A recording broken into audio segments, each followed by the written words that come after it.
Bonjour, bienvenue sur SRTV dans notre émission Idées de placement où les spécialistes de la finance, de la gestion de patrimoine viennent nous partager leurs idées de placement comme le nom de l'émission l'indique. Aujourd'hui, c'est Cédric Guarand, le responsable investisseur chez Usage Gestion qui nous rend visite. Cédric, bonjour. Bonjour Stéphane. Et bien peut-être pour commencer, 2 mots sur votre maison. Oui, alors avec plaisir, Usage Gestion, c'est la filiale de gestion collective de la financière d'Uzès. La financière d'Uzès, pour l'histoire, c'est un groupe qui est implanté depuis 1989 et qui a les facultés d'être teneur de compte et dépositaire, ce qui est un agrément assez rare pour ce type de société. On gère aujourd'hui à peu près 1,5 milliard d'encours, 1,2 milliard côté gestion privée, donc côté financière d'Uzès, et pour Usage Gestion, ça représente environ 300 millions d'euros d'encours qui sont répartis sur 15 fonds, donc 3 fonds obligataires, 2 fonds d'épargne salariale, un fonds sur la thématique du vin, et ensuite vous avez des fonds actions, que ce soit sur le PEA ou sur... Classique, segmenté, voilà, exactement. etc. Alors justement, aujourd'hui, vous avez choisi de nous présenter 3 de vos fonds. Le premier, c'est Uzès Sport. Exactement. Alors Uzès Sport, c'est le dernier fonds que l'on a créé chez Usage Gestion, qui est un fonds qui a été créé en juillet 2020. Et comme son nom l'indique, c'est un fonds qui va viser à bénéficier de la surperformance des valeurs liées à l'industrie du sport. Donc on va récupérer les valeurs qui sont liées à cette industrie, qui sont à travers l'industrie plus historique que les gens vont connaître de manière plus naturelle. Les équipementiers, j'imagine. Voilà, les produits équipementiers sportifs, les organisations de compétition, les stations de ski, tout ce qui est écurie de voitures de course. Mais il y a aussi en fait toute une nouvelle économie du sport qui elle est très intéressante, surtout en tant qu'investisseur. Oui.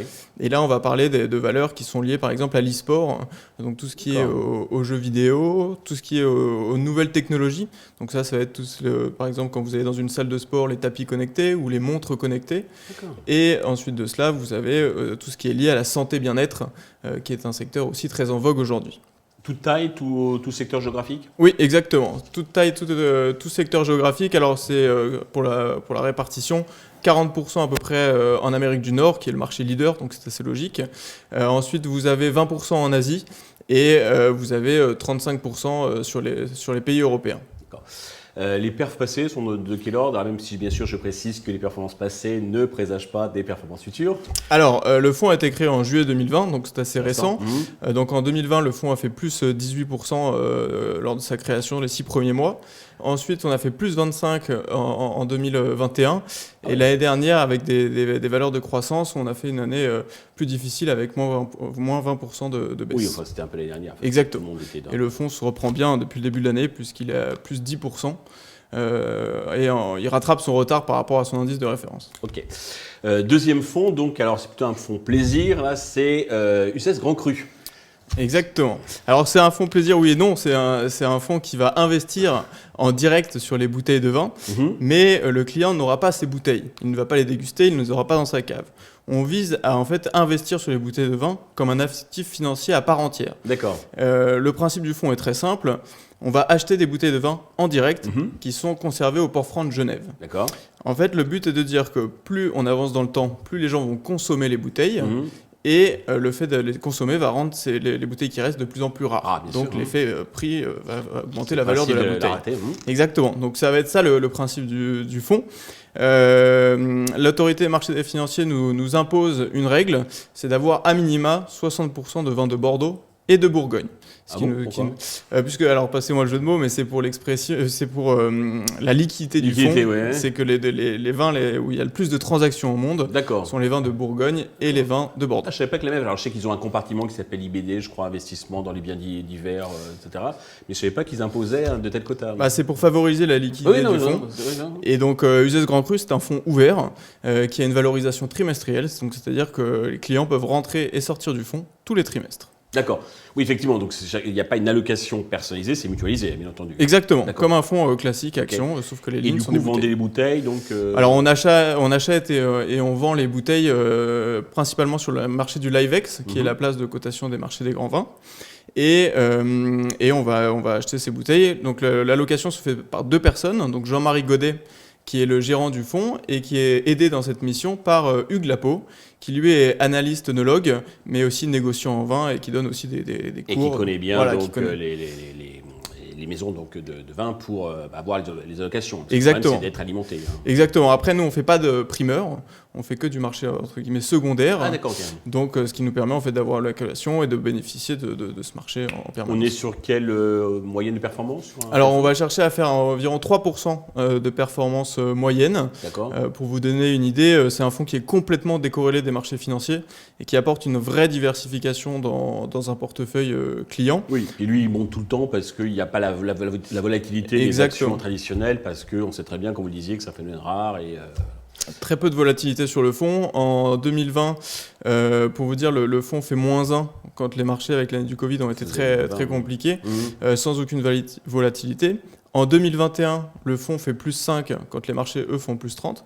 Par contre, en 2022, vous avez un fonds qui fait quasiment 9% de performance quand les marchés ont été très chahutés. C'est un peu un symétrique de l'or, Oui, exactement. Ce style de placement. Le but, c'est un peu de l'assimiler ou de le comparer avec les différents marchés, donc le CAC 40, l'or, le pétrole et l'or rouge, donc le vin. Bien, c'est bien trouvé. Troisième et dernier fonds, alors plus traditionnel, c'est 3W Perf. USES 3W Perf. Exactement.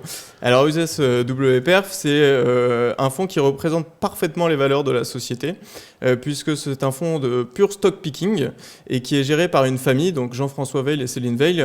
D'ailleurs, Jean-François est à l'origine de la création du fonds en 2006, donc il a vraiment une expertise très forte sur ce domaine. Et ça va être un fonds carte blanche en zone euro. Donc le but, c'est d'aller chercher toute taille de capitalisation dans toutes les régions géographiques de la zone euro. C'est un fonds principalement de valeur de croissance, où j'ai envie de dire que l'entreprise est le fer de lance de ce fonds. Il va vraiment chercher à étudier le business model, le comprendre, pour ensuite voir ce que cela peut donner dans le temps. On avait déjà reçu sur la chaîne Jean-François il y a quelques temps. Ça donne quoi comme perf Alors, c'est un fonds qui est sur les valeurs de croissance, donc je vais repartir de 2020 parce qu'on a eu 3 années assez intéressantes. Donc 2020, c'est un fonds qui a terminé à +14 quand les marchés ont fini à -5, et dans la période de baisse, le fonds a fait -18 quand les marchés sont allés à -38. D'accord. Ensuite, en 2021, très bonne année puisqu'on a fini à +36% de performance. Et année 2022, sur les valeurs de croissance, c'était plus difficile. Donc, on a réalisé une performance de -29 et quelques. Ok, très bien. On réinvitera Jean-François pour qu'il nous parle un petit peu d'orientation future. Parfait. Pour souscrire à ces différents fonds, comment nos investisseurs doivent s'y prendre ? Alors, pour les investisseurs privés, ils peuvent passer via les plateformes en direct de banques en ligne ou via leur gestion privée, ou via leurs conseillers en gestion de patrimoine qui ont les contrats d'assurance vie qui leur permettent de souscrire à ces fonds, en tout cas pour USES Sport et pour USES WPerf, qui sont des fonds dits classiques. En revanche, pour USES Grand Cru, c'est uniquement via les comptes titres, donc des plateformes bancaires, ou directement à la financière d'USES qui a cette offre pour souscrire à ce fonds qui n'est pas éligible à l'assurance vie. C'est très clair. Cédric, merci pour ces idées de placement. Merci à tous de nous avoir suivis. Je vous donne rendez-vous très vite sur Investisseur TV avec de nouvelles idées de placement.